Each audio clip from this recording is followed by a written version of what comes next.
It's the middle of the week. Yes? Yes, it's Klein Zaterdag. You forget time, yes. When you're out in the winelands. And the bowing is over. It's over 12. I heard it, I'm sure. And you sit with a wonderful winemaker whom I really respect as a member of the Cape Winemakers Guild, but in her own right, also making Strydom wines under her family brand after coming a long way, lots of experience, traveling the world, understanding winemaking, making it part of your being, you and Louis both being winemakers. And we were talking about you not this wine being quite different from the bigger stout wines that you've made before, but in all honesty, I think this is where a very significant amount of wine drinkers will focus on for the next 10 to 20 years. But let's discuss the product and what gave birth to this. Where did it all start?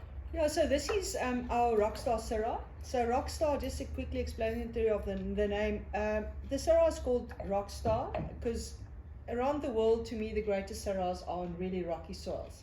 So for me, playing on words, it's the star of the rocks. And you're the rock star.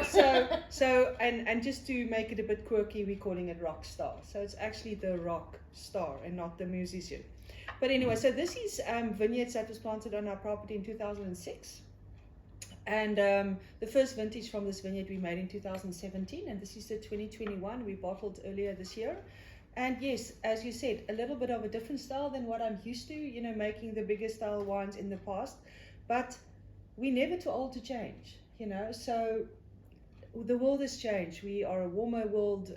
We don't have time, we don't have space to age wines and all of that. So, and I compare myself maybe with some of the youngsters and see what are they bringing out there. And if you're a small, unique producer that like where I fall in, it's SAP or SUP or something like that, most of them are actually working with Syrah because it's such a forgiving grape that you can make a big style of or a very elegantly refresher and fruitier style. And that is exactly what this is. It's going in the market. It doesn't have to lie long. You can keep it. The elegance on this wine is amazing.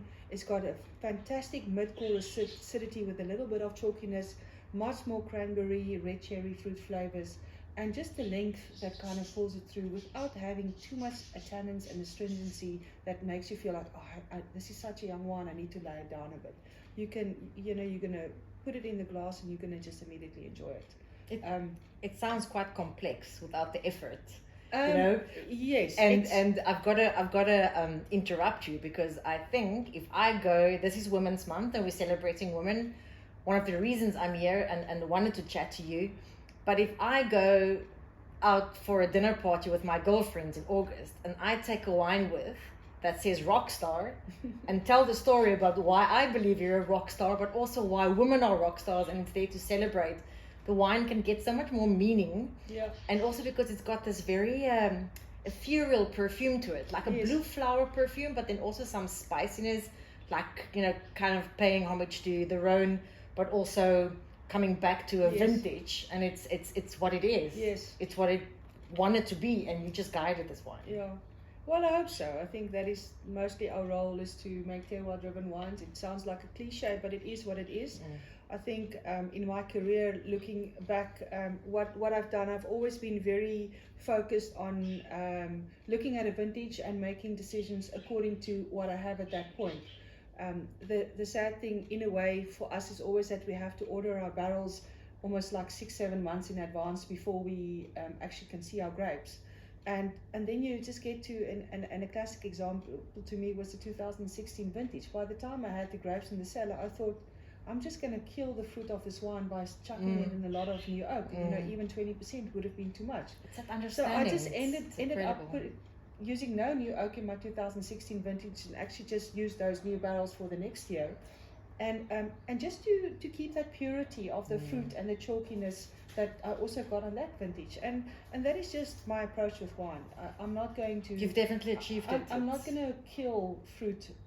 Naturally, it's first and foremost a fruit that we are working with that gives us added benefits as it goes on and as you treat it becoming a wine. But the first impression I want people to get that Absolutely. purity that what we work with as winemakers from the start. But that takes time, that takes experience to be able to know when to stand back. And on that highlight, I know August, it's the start of creating some hype around the Cape Winemakers Guild auction this year, and you've got a wine auction, and there's going to be, I think, some of the tastings and some previews of what's to come in October.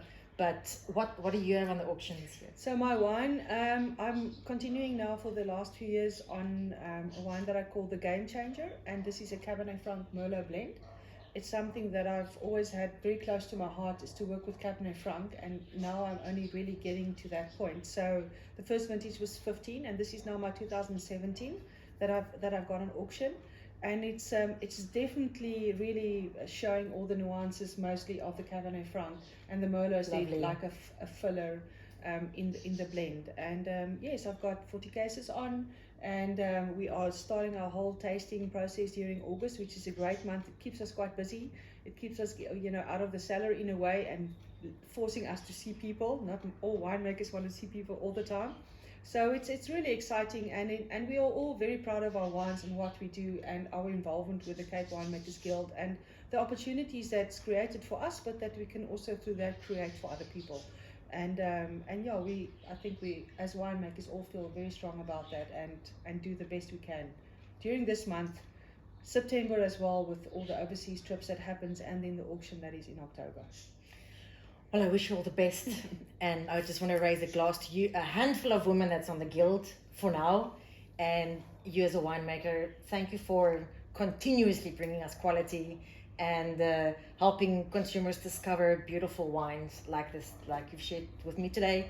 So thank you very much for having me. Pleasure. And I look forward to an exciting year.